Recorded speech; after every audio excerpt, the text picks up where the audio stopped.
Dışarıda.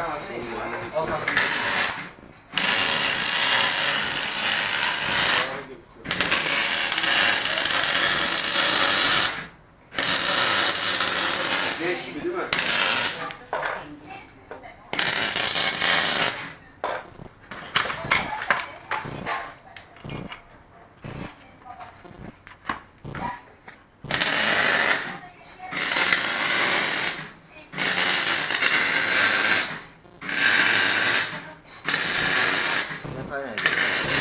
Gazaltı. Gazaltı. Gazaltı. Azaltı mı? Aynen. Bir de değerli bir şey vardı. Al onu. Sunum da yap. Herkese merhaba arkadaşlar. Bugün YouTube kanalımıza egzozumuzu takıyoruz. Sadece Özgür abi. kanalım var. Şurada. Tamam mı? Trans Sedat, İyidir. 10 numara. Mehmet abicim, Serdar kardeşim. Aynen öyle. Tamam mı? Abi kamera çekiyoruz burada ya.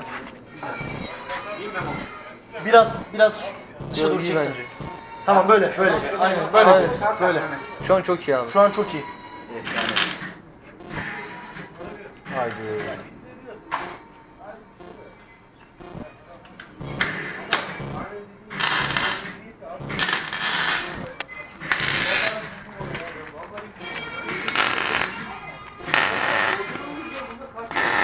Sen sensörün oradan mı? Değil mi? Ama rengi çok güzel değil mi egzozun? Güzel. Ha tel çıkıyor. Seninki kere bitiyor. Şartlı. O şey değil ha işte normal elektrik kaynağı. Arka diskin 10 numara abi. Yemiş mi? Rodajı mükemmel olmuş. Sistem kaynaklanıyor.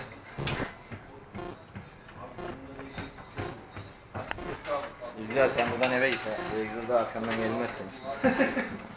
Ben zaten sizin arkanızdayım. Topa vurur.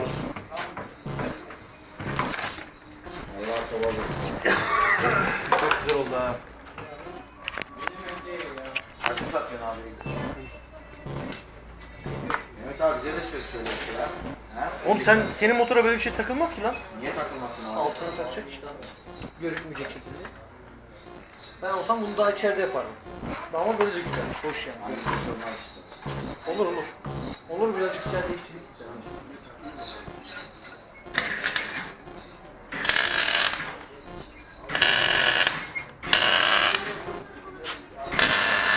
Şarjı bitmesi iyi.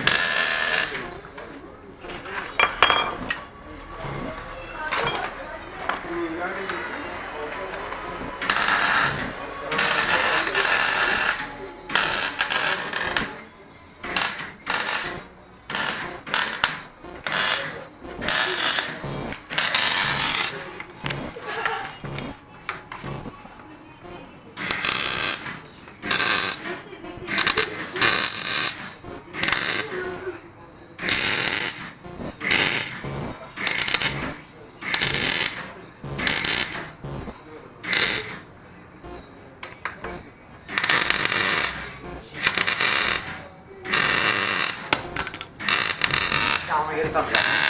Tuttu. Kamyon bağla çek.